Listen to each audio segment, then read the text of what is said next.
এই দেখুন বন্ধুরা, শাক তুলে নিয়ে এসেছি পুকুরের পাড় দিয়ে ফুটে ফুটে। এটা হচ্ছে কাঁটাকুলকো শাক, আর এখানে আছে সাঞ্চে শাক। সাঞ্চে শাকের মধ্যে কিছু শসার ফুল আছে।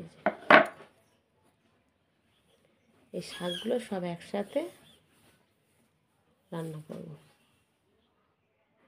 শাকগুলো বেছে কেটে আসছি, কারণ শাকগুলো এই দেখুন, এই যে কাঁটাগুলো আছে না, বড় বড় কাঁটা আছে, কাঁটাগুলোকে এভাবে বের করে দিতে হবে।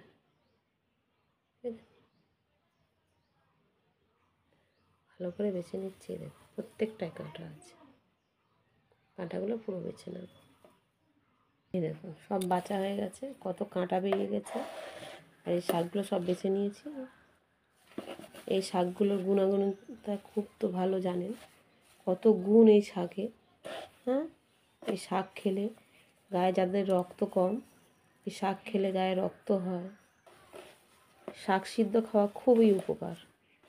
যারা জানেন তারা তো খায়নি, যারা জানেন না তারা খাবেন, ভালো লাগবে। আমি এটা সিদ্ধ করব। শাকটা ভালো করে ধুতে হবে, তাই জল নিয়ে নিয়েছি। এই জলের মধ্যে শাকগুলো দিয়ে দেবো, দিয়ে কষলে ভালো করে ধুয়ে নেব।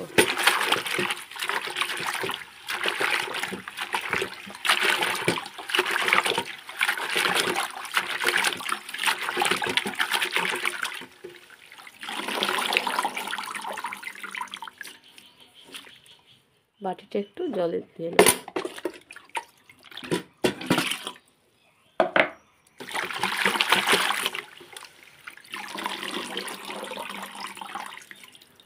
বেশি জল ঝাড়াতে হবে না।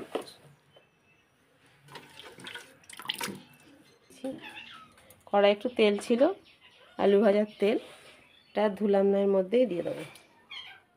অল্প একটু জল দিয়ে সিদ্ধ হতে দেবো।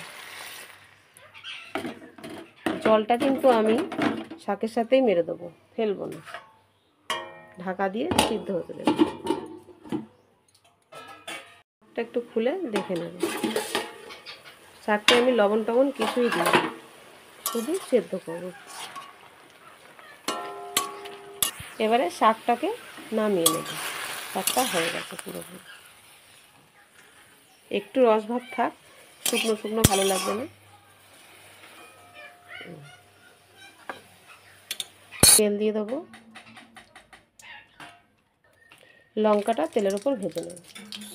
শাক সিদ্ধতে লঙ্কা ভাজা খেতে ভালো লাগে। আপনারা চাইলে তো পেঁয়াজ কুচিয়েও দিতে পারেন। আমি নিরামিষ বানাচ্ছি, তাই শুধু লঙ্কা দিয়েই বানাচ্ছি।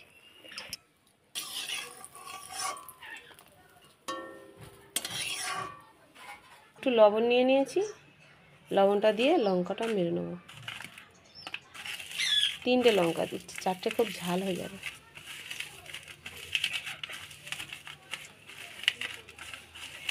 এই যে ভাজা লঙ্কা দিয়ে শাক সিদ্ধ খেতে খুব ভালো লাগবে। একটু তেল দিয়ে দেবো। এটা হচ্ছে লঙ্কা ভাজা তেল, তাই জন্য এরকম গরম তেল।